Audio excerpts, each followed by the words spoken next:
በስመ አብ ወወልድ ወመንፈስ ቅዱስ አሐዱ አምላክ አሜን። የተወደዳችሁ እግዚአብሔር ቤተሰቦች እናታችን እመቤታችን የቅድስት ድንግል ማርያም የአስራት የቃል ኪዳን ልጆች በወደደን በፈቀረን በአንድያ ልጁ በኢየሱስ ክርስቶስ ፍጹም ሰላም እንዳንቆያችሁ አሜን። የአምላካችን ስም ዘወትር የተመሰገነ የተወደሰ ይሁን። እንደ እግዚአብሔር ቅዱስ ፈቃድ የቅዱስ ማቴዎስ ወንጌል ጥናታችንን እንቀጥላለን። ዛሬ ምዕራፍ 26 ነው የምንመለከተው። እንግዲህ ምዕራፍ 26 በዘጠኝ ክፍሎች የተከፈለ ነው። ዘጠኙም ያው ጌታችን አምላካችን መድኃኒታችን ኢየሱስ ክርስቶስ ከሮቡ ጀምሮ አይሁድ ሊገሉት እንደሚፈልጉና የሚያስይዘው ይሁዳ ከነሱ ጋር ተስማምቶ እንደመጣ ሮብ ዕለት የሆነውን እና ሐሙስ ዕለት ባለ ፋሲካ የአይሁድ ፋሲካ እስራኤላውያን ከግብጽ የወጡበት የአይሁድ ፋሲካ ዕለት ነበርና ፋሲካን ከበሉ በኋላ ያደረገውን እና ይሁዳ ደግሞ ጌታችን እንደው የሰውን ልጅ አሳልፎ ልትሰጥ ከእናንተ መካከል የሰውን ልጅ አሳልፎ ይሰጣል ከእናንተ መካከል ብሎ ማዕድ አቅርቦ ሲበሉ ሐዋርያት መደናገጣቸውንና ይሁዳም እኔ ሆን ብሎ ጥያቄ እንደጠየቀ አሳልፎ ሽጦ መጥቶ ማለት ነው። ተነጋግሮ መጥቶ ዋጋ ተስማምቶ መጥቶ ይህን ማድረጉን ከዛ ስቶን ስጋው ደግሞ ብሎ ጌታችን እንደሰጠና ከዛ በኋላ ይሁዳ እንዲያሳዘው የሚናገር ክፍል ነው። ከዛ በኋላ ያለውን ክስ ሂደት ሐሙስ ዕለት ማታ ለአርብ የሚነቃው የነበረውን ክፍል የያዘ ክፍል ነው። እንግዲህ ሰፊ ክፍል ግን አጠር አድርገን አሁን የተናገርኩት አይነት መሰረታዊ ነገሮችን የጨበጠ ስለሆነ አጠር አድርገን እንጨርሰዋለን። እግዚአብሔር አምላካችን በቸርነት እንዲያስተምረን የእርሱ ቅዱስ ፈቃድ ይሁንልን። ቅዱስ ማቴዎስ ወንጌል ምዕራፍ 26 ቁጥር 1 ላይ እንዲህም ሆነ ጌታችን ኢየሱስ ክርስቶስ ይህን ሁሉ ነገር ከፈጸመ በኋላ ለደቀ መዛሙርቱ እንዲህ አላቸው፣ ከሁለት ቀን በኋላ ፋሲካ እንደሚሆን ታውቃላችሁ። የሰው ልጅ ሊሰቀል ተላልፎ ይሰጣል። ከዚህም በኋላ የካህናት አለቆች፣ ጻፎችና ሕዝቡን ሽማግሌዎች ስሙ። ቀያፋ የሚባል ሊቀ ካህናት ግቢ ተሰበሰቡ። ጌታችን ኢየሱስም በተንኮል ይዘው ይገሉት ዘንድ ተማከሩ። ነገር ግን በሕዝቡ መካከል ሁከት እንዳይነሳ በበዓል አይሁን አሉ። እንግዲህ ሕዝቡ ጌታችን በማስተማሩና በመፈወሱ ጌታችንን እንደ ነቢይ ይከተላሉ፣ ያምናሉ፣ ቃሉንም ይሰማሉ። ስለዚህ ሕዝብ እንዳይደናገር ትንሣኤ በዓል ላይ ፋሲካ በዓል ላይ አይሁን የሚል ምክር ነው የመከሩት። እንግዲህ በቃ ምክሩ መነሻው ከሆሳና ጀምሮ ያለው ጥያቄ መጠየቅ እስከሚከብዳቸው ድረስ ጥያቄዎችን ወደዚህ እየጠየቀ መልስ እየሰጠ ስለነበረ በቃ ከዚህ በኋላ ሌላ ነገር ማለት የለብንም ይዘን እንዲያው ብንገድለው ይሻላል የሚል ነው ምክራቸው። በዚህ መልኩ ምክር መክረዋል። ያችንም ቤተክርስቲያን ቀኗን ቆጥራ ሮቡን ምክረ አይሁድ ብላ ታከብራለች ማለት ነው። ሮባውን ጾም የምንጾምበት ምክንያት ይሄ ነው። ጌታችን ለመስቀል አይሁድ የተማከረበት ማለት ነው። ከዛ ውጪ አዳም የወደቀበት ነው ይባላል። ዲያብሎስ የወደቀበትም ነው ይባላል። ዲያብሎስ አምላክ ነኝ ብሎ የወደቀበትም ዕለት ነው ብሎ አባቶቻችን ያስተምራሉ ማለት ነው። ሁለተኛው ምክንያት ወደ ሁለተኛው ክፍል ጌታችን ሽቱ ስለቀባችው ሴት ያለ ታሪክ ነው። ሁለተኛው ክፍል ጌታችን ኢየሱስ ክርስቶስ በቢታንያ በለምጻሙ በሲሞን ቤት ሳለ ዋጋው እጅግ ብዙ የሆነ ሽቶ የሞላበት የአልባስጥሮስ ብርሌ የያዘች ሴት ወደ እርሱ መጣች። ጌታችን ኢየሱስ ክርስቶስ በማዕድ ተቀምጦ ሳለ በራሷ ላይ አፈሰችው። ደቀ መዛሙርቱን ባየ ጊዜ ተቀምጠው እንዲህ አሉ፣ ይህች ሴት ለምን ይህን ያህል ሽቶ አጠፋች? ይህ ብዙ ዋጋ ተሽጦ ለድሆች ምጽዋት ይሰጥ ዘንድ ይቻል ነበርን የለምን ብሎ ተነጋገሩ። ጌታችን ኢየሱስ ክርስቶስ አወቀባቸው፣ እንዲህም አለው፣ ይህችን ሴት ለምን ታደክሟታላችሁ? ለእኔ መልካም ስራ ሰርታለችና ድሆች ዘወትር ታገኟላችሁ፣ በወደዳችሁ ጊዜ በጎ ታደርጉላቸዋላችሁ። እኔ ግን ዘወትር ከምታገኙ አይደለም። ሱሳዬን በራሴ ላይ ያፈሰሰችው ሽቶ ለቀብሬ ያደረገችው። እውነት እላችኋለሁ ይህ ወንጌል በዓለም ሁሉ በሚሰበክበት ቦታ ይህች ሴት ያደረገችው ይነገራል። ለቀብሬ ያደረገችው ማለት በሶስተኛው ቀን እሱ ይነሳል። እስራኤላውያን ልማድ ደግሞ በሶስት ቀን ሽቱ ይቀባልና ሴቶች ለዛ ነበረ እሑድ ማልደው በሌሊት ወደ ጌታችን መቃብር ይሄዱ፣ አስከሬኑን አግኝተን ሽቱ እንቀባ ብለው። ስለዚህ ለቀብሬ ያደረገችው ማለት ስለሚነሳ በዛን ሰዓት ስለማታገኘው አሁን ላይ ነው ለኔ የቀብር ሽቶ የቀባችው ነው እያላቸው ያለው ማለት ነው። ሌላው ለነዳያን ቢሰጥ የሚል ጥሩ ሀሳብ ነው። ግን ነዳያን ከእናንተ ጋር እድሜ ልክ አሉ፣ እኔ ግን ሄዳለሁ የሚል ጌታችን ያደረገችው መልካም እንደሆነ ሴት ያን ደግሞ ተግባር በዓለሙ በሙሉ በመላው ዓለም እንደሚሰበክ የእርሷ ስም የተነሳ እንደሚነገር ወንጌል እስካለ ዘመን ድረስ ዓለም እስከሚያልፍ ድረስ የእርሷ ነገር እንደሚወሳ ይህችን ሴት ቀናነት አመስግነዋል። ይህችን ሴት በጣም ዲያብሎስ ስትመጣ በጣም ተፈታትኗት ነበር። ጥያቄ ጠይቋትም ነበር። አዲስ እንግዳ ቢመጣብሽ ነው እዚህ ታይቶ ማያውቅ እንግዳ ቢመጣብሽ ነው የሚል ጥያቄ። አዎ አለችው። ፍቅሩ ያላለቀበት እንድታገኝ ሲላትም ዲያብሎስ አዎ አለችው። በጥቂት ሳንቲም ብዙ ዋጋ የሚሰጥ ሰው ብታገኝ ነው ብሎ ቢላትም አዎ አለችው። እንግዲህ ሶስቱንም አዎ አልሽ፣ ማንኛው ነው የሚባል? ፍቅሩ ያላለቀበት ብትለኝ አዎ፣ አዲስ እንግዳ ብትለኝ አዎ፣ አዲስ እንግዳ ለዚህ ምድር አዲስ ነውና፣ ፍቅሩ ያላለቀበት ግን አዎ፣ በሰው ልጅ ፍቅር ወደዚህ ምድር የወረደ ነውና፣ ጥቂት ሳንቲም ሰጥተውት ብዙ ዋጋ የሚሰጥ ነው። አዎ፣ ከኛ ጥቂት የሚደረገውን እሱ ደግሞ እጥፍ አድርጎ የሚመልስልን 100 እጥፍ አድርጎ የሚመልስልን ነው ብሎ አባቶቻችን በትርጓሜ ያስቀምጣል። ዲያብሎስ ምን ያክል እንደተፈታተናት። ይቺ ሴት በዝሙት ትተዳደር ነበር፣ ግን አንድ ቀን መልኳን ስትመለከት በመስታወት ይላሉ በትርጓሜ አባቶቻችን፣ ይሄ ነገ እኮ መልኬ ይደበዝዛል፣ ይጨበግጋል፣ አይኔም ቢሆን ይሸመግል፣ ያረጃል፣ ይሸመግላል፣ እዚያን ጊዜ ለእኔ ወየውልኝ ብላ በፊት ተወድቅበትና ራሷን ታጌጥበት የነበረው መስታወት መማሪያ ሆኗል ማለት ነው። እና እንደዚህ ሆና ሄደች። ሽቷን ብልቃጡን ስትሰብር ልቧ ተሰበረ። እንባ በጸጉሮቿ እግሩን አበሰች። እንግዲህ ሙሉ እስራኤልን ዞሮ ያስተምር የነበረውን የጌታችን እግር በእንባዋና በጸጉሯ በዛ ዞማ ጸጉር። እስራኤላውያን እንደኛ እንደ አበሾቹ አይደለም፣ ጸጉራቸው በጣም ውብ ነው። በዛው ውብ ጸጉር በፊት ታሰናክል ወንዶችን ትጥል የነበረው ጸጉር እግዚአብሔር የጌታችንን እግሩን አበሰችበት እና የዚች ሴት ውለታዋን ጌታ ወንጌል በሚናገርበት ሁሉ ይነገራል አለ። ተመልከቱ፣ ብልቃጥ ለሰበረችው ሴት ወንጌል በሚናገርበት ሁሉ ይነገራል ከተባለ ሰማዕታት ለጌታችን ብለው አንገታቸውን ያስቆረጡት ሰማዕታት ነገር እንዴት ላይነገር ነው? ዮሐንስ ነገር በመላው ዓለም እንደሚነገረው ሁሉ የሰማዕታትም የቅዱስ ጊዮርጊስ፣ የቅዱስ አርሴማ፣ የሌሎችም የቅዱሳንም ነገር ይነገራል ማለት ነው። ብልቃጥ ስለሰበረች ይነገራል የእርሷ ከተባለ ማለት ነው። እና በዚህ መልኩ ሐዋርያት አንጎራጎሩ። ለምንድን ነው ይሄን ያክል ወርሽ አሉ? ይህንን ያለው ይሁዳ ነው አባቶቻችን ይላሉ። ለምን? ከረጢት ይዝ ነበረ። ከከረጢቱ ደግሞ 10 መቶኛ ይቀበል ነበር። የ300 10 መቶኛ ስንት ነው? 30 ብር። ስለዚህ ያቺ 30 ብር ስለቀረችበት ሄዶ ከአይሁድ ጋር ተማክሮ 30 ብሯን በዚህ ያመለጠኝን በዛ ልካስ ብሎ ነው ይሁዳ ይሄን ያደረገ ይላሉ አባቶቻችን። ምን ይላሉ? ይቺ ሴት በ300 ብር ሽቶ የዕድሜ ልኳን ኃጢአት መታ በጌታችን ፊት አራገፈች። ይሁዳ ደግሞ በ30 ብር ገዛው ይላሉ። ይሁዳ የሷን ኃጢአት ገዛ ነው ይላሉና በዚህ መልኩ ይሁዳ ለጥቅሙ ሲጨነቅ አምላካችን ደግሞ ስለርሷ ድህነት ስለሚጨነቅ ያደረገችው መልካም እንደሆነ አመሰገናት ማለት ነው። ከዚህ በኋላ ያስቆሮቱ ይሁዳ ጌታን እንዳሳዘው የሚናገር ክፍል ነው። 12 ደቀ መዛሙርት ይሁዳ የሚባለው ያስቆሮቱ ሰው ወደ ካህናት አለቆች ሄደ። ምን ትሰጡኛላችሁ? እኔ አሳልፌ እሰጣቸዋለሁ አላቸው። እነርሱም 30 ብር መዘኑት። ከዚህ በኋላ ጀምሮ ለእርሱ አሳልፎ የሰጥ ዘንድ ምቹ ጊዜ ይሻ ነበረ። እንግዲህ መልካም ተንኮል አስቦ ተንኮሉን ተነጋግሮ ምቹ ጊዜ ይሻ ነበረ ይሁዳ። እንግዲህ ኃጢአት ለማድረግ ምቹ ጊዜ የምንሻ ሰዎች ከይሁዳ ልንማር ይገባል ማለት ነው። ሰው ጽድቅ ለመስራት ምቹ ጊዜ አይፈልግም። በብርሃንም በሌሊትም በጨለማም ይሰራል። ኃጢአት ለመስራት ምቹ ጊዜ ያስፈልጋል። ይሁዳ ምቹ ጊዜ ይፈልግ የነበረው ኃጢአትን ለማድረግ እና መልካሙን ለማድረግ ዘወትር መስራት። ኃጢአት ዋጋ ያስከፍላል። ኃጢአት ዋጋ ያስከፍላል። ዋጋ ከፍለን ነው ዝሙት ምንዘሙት። ከሰው ተደብቀን ስንዘሙት ሰው አግኝቶ ይደበድበናል። በጣም መዓት ዋጋ ከፍለን ነው። ጽድቅ ግን ምንም ዋጋ የማያስከፍለው ጉዳይ ነው።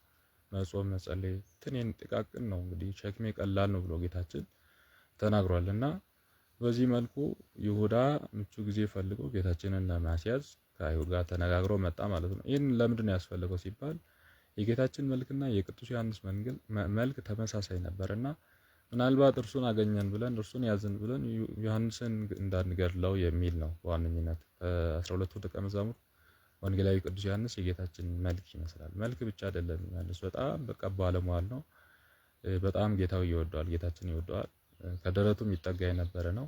ኋላ ላይም እስከ መስቀል መጨረሻ ሲታመነ ሐዋርያ ነው እና በዚህ መልክ ስለሚመሳሰሉ ይሁዳ እሱን እንዲያስይዘው ፈልገውታል ማለት ነው። አይሁድ ፈልገውታል። 30 ብር መዝነውለታል። 30 ብር ጌታችን በእውነት ወተሳይጥ በዕዳ ጥሩር ብለን ነው የምንጠራው ተአምረ ኢየሱስ ስናነብ ማለት ነው።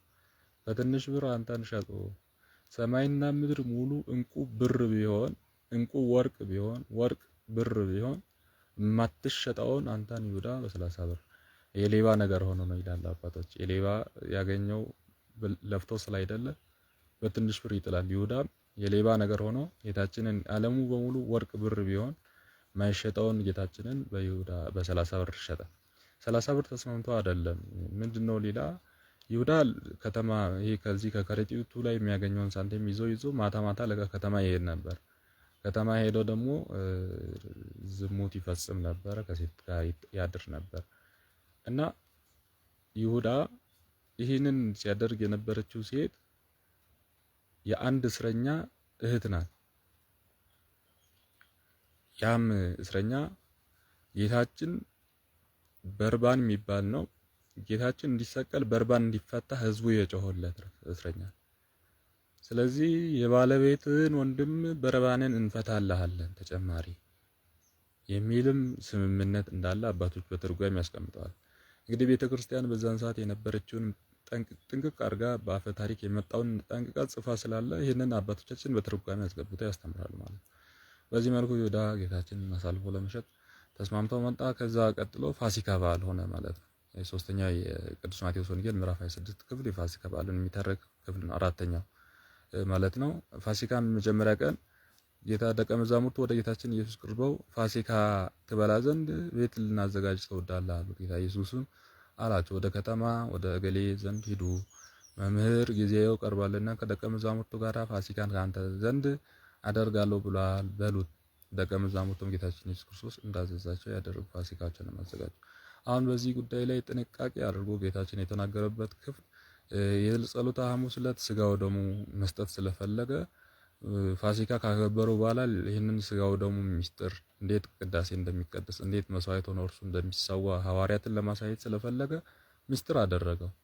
እገሌ ቤት ሄዱ የሚለው የማርቆስ እናት ማርያም ቤት ነው ኖርማሊ ቤቱ እና ካንተ ዘንድ ቤት ጌታ ፋሲካ ሊበላ ፈቅዷል በለቹ ንገሩ አለ። ከዛ በላይኛው ደርብ ላይ እንግዲህ ወጣ ማለት ነው። ማንም ሰው ባሌለበት ሐዋርያት ብቻ የሆኑበት ላይ ሴት የሌለበት ላይ ለምን ካህናት ሴቶች ሊሆኑ አይችሉም። ሌላው ሰው ደግሞ በዚህ ምስጢር መመልከት እንደማይችል መቅደስ ምስጢር ሲፈጸም መቅደስ መጋረጃ ተዘግቶ ካህናት ብቻ እንደሚያውቁት እንደዛው ሊያደርግ ስለፈለገ አምላካችን ከሐዋርያት ብቻ ማንም እንዳይቀርብ እንዳያውቅ ስለፈለገ ይህንን አደረገ ማለት ነው። በዚህን ጊዜ ፋሲካ በጉ ታርዶ በሉ። ደቀ መዛሙርቱም ጌታችን ኢየሱስ ክርስቶስ አዘዛቸው አደረጉ። ፋሲካንም አዘጋጁ።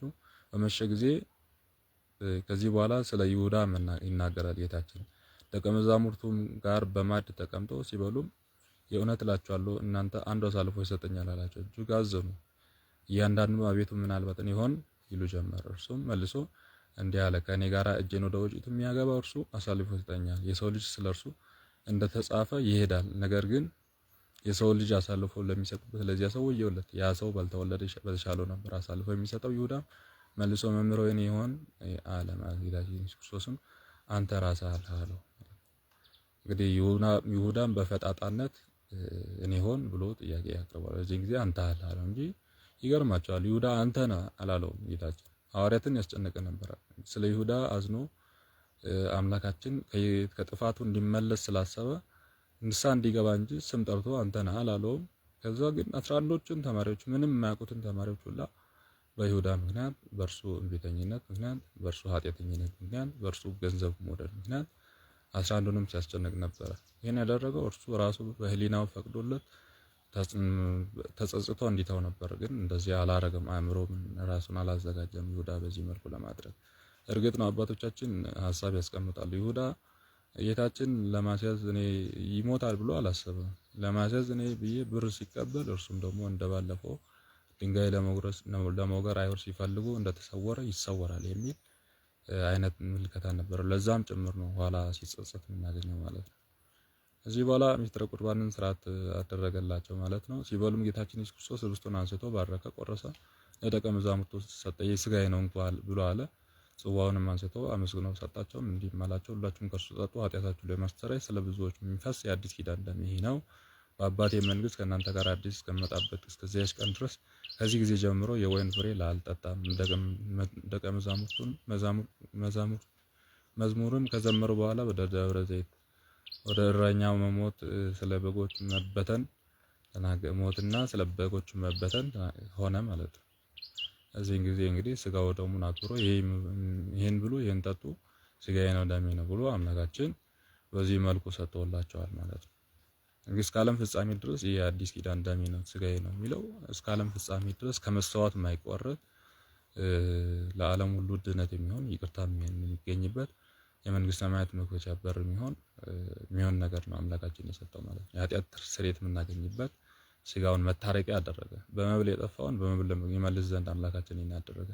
በሚበላ በሚጠጣ ያደረገበት ምክንያት ስጋው ደሙን መብል መጠጥ ያፋቅራል። አምላካችንም እንድንፋቀር ከእርሱ ጋራ ይሄንን አደረገ።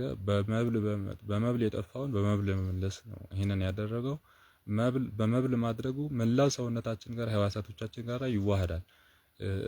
እርሱ በእኛ ውስጥ በመላው ከራስ ፀጉር እስከ እግር ጥፍር ድረስ ይዋሃዳል መብል መጠጥ። ልክ እንደዛው የእርሱም ስጋና ደም ከኛ ጋር ተዋህደው እንዲኖር ስለፈለገ አምላካችን ይሄን አደረገ። ወርቅ እንቁ ቢያደርገው አቅም ያላቸው ሰዎች ብቻ ነው የሚያገኙት። ሰው እርስ በርስ ይገዳደል ነበር፣ ይገፈታተር ነበር እንቁን ለማግኘት። አምላካችን ግን በሚበላ በሚጠጣ ስጋውን ደሙን አደረገ ማለት ነው። ይህ እንዳይሆን ሰው አቅም ያላቸው ብቻ እንዳያገኝ ሁሉም ከነዳይ ከህፃን ከ40 ቀን ህፃን እስከ ሚሞት ሽማግሌ ድረስ እድሜው እስካለቀ ሽማግሌ ድረስ ሊወስደው የሚችል ተመጣጣኝ ለሁሉም ተመሳሳይ የሚሆን መድኃኒት ስጋውን ደሙን አድርጎ ለመስጠት አምላካችን በሚበላ በሚጠጣ አድርጎ ስጋውን ደሙን ሰጠን ማለት ነው። እንግዲህ በዚህን ጊዜ መሸ ጊዜ 12ቱ ደቀ መዛሙርት ጋር በማዕድ ተቀመጠ የሚለውን ተመልክተናል። ስለ ሚስጥረ ቁርባን ስርዓትም ተመልክተናል። ቀጣይ ጌታችን ኢየሱስ ክርስቶስ በጌቴሰማኒ እንደጸለየ ከዚህም በኋላ በዚያች ሌሊት ሁላችሁም ትክዱኛላችሁ፣ መጽሐፍ እረኛው እንደሚገደል በጎችም ይበተናሉ ብሏልና ብሎ ከተነሳም በኋላ ወደ ገሊላ ይቀድማቸዋል። ጴጥሮስም መልሶ ሁሉ ቢክዱ እንኳን እኔ አልክድም አለው። ጌታ ኢየሱስ ክርስቶስም እውነት እልሃለሁ በዚህች ሌሊት ዶሮ ሳይጮህ 3 ጊዜ ትክደኛለህ አለው። ጴጥሮስም ከአንተ ጋር እሞታለሁ እንጂ አልክድም አለው። ደቀ መዛሙርቱም ሁሉ እንደርሱ አሉ። እንግዲህ በራሱ ተመካ ጴጥሮስ። ኋላ ላይ እንደው ከዚህ ነገር ይጨነቀ ይጸጸትና እንደምወድ አንተ ታውቃለህ ሲል ዮሐንስ ወንጌል ላይ እናገኛለን። እና በራስ ላይ መገበዝ አይገባም፣ በራስ መመከት አይገባም። እርሱ ወንድሞቼ ማይክዱም እኔም አልክድም ማለት ነበረበት። ራሱን ከፍ ሌሎችን ዝቅ አደረገ። ራሱን ከፍ የሚያደርግ ደግሞ ይዋረዳልና ጴጥሮስ ራሱን ከፍ በማድረጉ ኋላ ላይ የትንቢቱ ተፈጸመለት። ዶሮ እስከሚጮህ 3 ጊዜ ካደና አለቀሰ፣ አነባ፣ ንስሐ ገባ። በመጽሐፍ ቅዱስ 3 ሰዎች በጣም ንስሐቸው በዓለም ሁሉ መሰበክ መነገር ያለባቸው ሰዎች አሉ። አንደኛው የአዳም ንስሐ ነው፣ ሁለተኛው የዳዊት ንስሐ እና ሶስተኛው የጴጥሮስ ንስሐ እና በጣም እንባቸውና ንስሐቸው ለትውልድ የሚተላለፍና ለትውልድ ድህነትን የሚያስገኝ ነውና ጴጥሮስ በዚህ መልኩ ለመካድ እንደማይክድ ቢናገርም ኋላ ላይ እንደካደ እናገኛለን ማለት ነው። ከዚህም በኋላ ጌታችን ኢየሱስ በጌቴሰማኒ ጸለየ። ሲጸልይ አባቶይ ፈቃድ ጽዋ ከኔ ትለፍ እያለ ሲጸልይ ነበር። የዘብዴዎስ ልጆች ወሰደ፣ ሶስቱን ጴጥሮስን ያዕቆብና ይሁዳን ወስዷቸው ነበረ። ነፍሴ እስከሞት ድረስ እጅግ አዘነች። እዚህ ተቀመጠ፣ ከኔም ጋራ ትጉ አላቸው። እዚያ ጥቂት ፈቀቅ አለና በግንባሩ ሰግዶ ጸለየ። እንግዲህ አባቴ የሚቻልስ ከሆነ እቺ ጽዋ ከኔ ትለፍ፣ ነገር ግን ፍቃድ ይሁን እንጂ የኔ ፍቃድ አይደለም። ወደ ደቀ መዛሙርቱም ሄደና እንዲህ አላቸው፣ አንድ ሰዓት እንኳን ከኔ ጋር መጥቃት አልቻለም፣ ተኝተው ነበርና ትጉ እያላቸው፣ ወደ ፈተና እንዳትገቡ ትጉ እያላቸው 2 3 እንደዚህ ቀሰቀሳቸው። እነሱ ግን እንቅልፍ አይኖቻቸው ከብዶ ነበርና ተኙ ይላል። በሶስተኛው ተዋቸው። እንግዲህ የሚያሳርፍ ካለ ተኙ አለ። ማለት በቃ መተዋል። አይሁድ ሊገሉኝ፣ ሊሰቅሉኝ፣ ሊወስዱኝ መተዋል። የሚያሳርፋችሁ የለም ማለት ነው። ሰው መተኛት ባለበት ማረፍ ባለበት ሰዓት ሳይሆን መጸለይ እንቅልፍን ቀንሶ መሆን እንደሚገባ ጌታችን ነግሮ ፈተና ከመድረሱ በፊት ጸልዩ፣ ከደረሰ በኋላ ከምትጨነቁ አሁን ላይ ቀድማችሁ ጸልዩ ብሎ ነበር። ፈታኞቹ መጡ። ሊያስይዘው የሄደው ከቁርባን ተነስቶ የሄደው ይሁዳም አይሁድን ይዟቸው መጣ። ሾተልና እጅ የሚያስሩበትን ይዞ መጡ። ከዛ በኋላ አሰሩት ጌታችንን። እንግዲህ አሳልፎ ይሰጥ የነበረው ይሁዳም መጥቶ ሳመው ማለት ነው። በመሳም እርሱን ምልክት እንዲሆን አድርጎ ሰጣቸው ማለት ነው። እዚህን ጊዜ መምህር ሰላም ላንተ ይሁን አለ። ሳመው። ጌታችን ኢየሱስ ክርስቶስ ወዳጅን ለምን ነገር መጣህ አለው። ያን ጊዜ ቀረቡ፣ እጁንም አንስተው ጌታችን ኢየሱስን ያዙት። እነሆ ጌታችን ከኢየሱስ ክርስቶስ ጋር ከነበረው አንዱ እጁን ዘርግቶ ሰይፍን መዘዘና ሊቀ ካህናት አገልጋይን ጆሮውን ቆረጠ። ይህ ጴጥሮስ ነው። ሰይፉን ወደ አፎቱ መልስ፣ በሰይፍ የሚያነሳ በሰይፍ ያልቃል ብሎ አምላካችን ወንጌልን ስበኩ እንጂ ሰይፍ አታንሱ ብሎ አምላካችን ሐዋርያት ምዕመናንን ማብዛት ያለባቸው ገርለው ሳይሆን በወንጌል በፍቅር በመሞት መስዋዕትነት በመክፈል እንጂ ሰይፍ በማንሳት እንዳይደለ አምላካችን ሲናገር ይህንን አደረገ። እርሱ ለአንገት ነበረ ጴጥሮስ የስራ ልምድ ስለሌለው ጆሮን ነው የቆረጠው።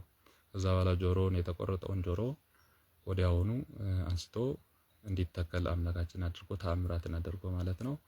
ከዚህ በኋላ እነሱን ተዋቸው አለ። እንግዲህ ጌታችን እነርሱን ተዋቸው ብሎ ራሱን አስያዘ ማለት ነው። ከዛ በኋላ ወደ ክስ አደባባዮች ነው ያዞሯቸው፣ ያመለሷቸው። ውሸት ምስክሮችን፣ ውሸት ፍርዶችን 3 ቀን ቤተ መቅደስ አፈርሼ እሰራለሁ፣ እርሱ አፍርሶት ይሄን ቤተ መቅደስ አነሳዋለሁ ነበር ያለው። እነርሱ ግን ሰውነቴን ግደሉኝ እኔ እነሳለሁ በ3ኛው ቀን ማለቱ ነበር። እነሱ ግን ቤተ መቅደሱን አፍርሼ በ3 ቀን እሰራለሁ ብሎ የውሸት ክስ ይዘው ነው እንግዲህ ማስረጃ ሲፈልጉ የነበረው። ምን እናካሰስ እያሉ በጲላጦስ ፊት አቆሙት። ጌታችን አምላካችን ኢየሱስ ክርስቶስ ጴጥሮስ እዛው ዕለት እሳት ሊሞቅ በርዶት እሳት ሊሞቅ ተቀምጦ ሳለ አንዲት ሴት መጣችና አንተ ከዚያ ሰው ጋር ነበር አለች። በዚህ ጊዜ ጴጥሮስ አንቺ የምትሆን ሰው በፍጹም አላቅም፣ በጭራሽ አላቅም ብሎ 3 ጊዜ ካደ። በዚህ ጊዜ 3ኛው ላይ ዶሮ ጮኸ። ከዛ በኋላ ጴጥሮስ አለቀሰ፣ አዘነ ማለት ነው። ምዕራፍ 26 በዚህ ይጠናቀቃል ማለት ነው። ያስተማረን የመከረን የገሰጸን የቅዱሳን አምላክ ስሙ ዘወትር የተመሰገነ የተወደሰ ይሁን። ስብሐት ለእግዚአብሔር።